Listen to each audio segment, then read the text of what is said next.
Icyumweru cyiza kubateze amatwi ibiganiro bya Theogene Kwizera n'amakuru tuba tubazaniye kugira ngo abakunzi ba ekipe ya Rayon Sports ndetse n'abakunzi ba APR babe bamenye abiri kuvugwa mu makipe yabo bakunda cyane. Muri aka kanya amakuru tuzanye muri aka kanya ni amakuru agaruka ku bakinnyi bigize bakinira ikipe ya Rayon Sports bakaza kuba bahura n'ikibazo cyo kwitaba Imana.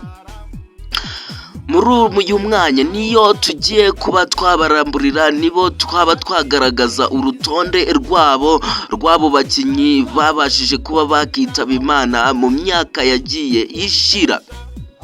Nje tugiye kubana ni Kwizera Theogene, ndagusaba kuba wakanze subscribe, niyo nzira nziza yo kwiyandikisha kuri Theogene Kwizera ukahava kugira ngo uzajye umenya ibindi biganiro nk'ibi ubibonera ku gihe.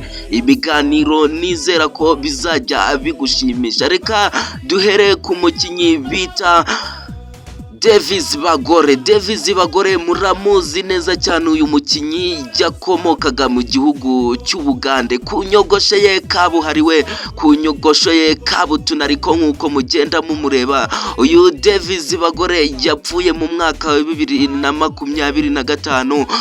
Ndagira ngo Imana imuruhe iruhuko ridashira. Undi mukinnyi bamwita Mbuyu Twite nawe muramuzi guca mu ikipe ya APR, ikipe ya Rayon Sports ndetse n'ikipe zo muri Bugande zigiye zitandukanye.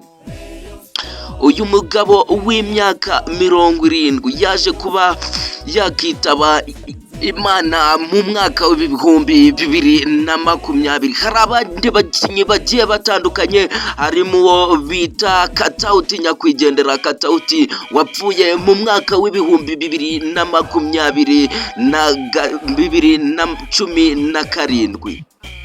Uyu mugabo nyakwigendera Katauti yakiniye ikipe ya Rayon Sports imyaka myinshi, ariko aza kugondwa n'ikibazo cy'ubuzima. Ndagushimiye, ugire umunsi mwiza, cyane cyane wowe wakanze subscribe. Ndagira ngo ube wakanze subscribe kugira ngo uzajye ubona ibindi biganiro nk'ibi bya ekipe ya Rayon Sports ndetse na ekipe ya APR.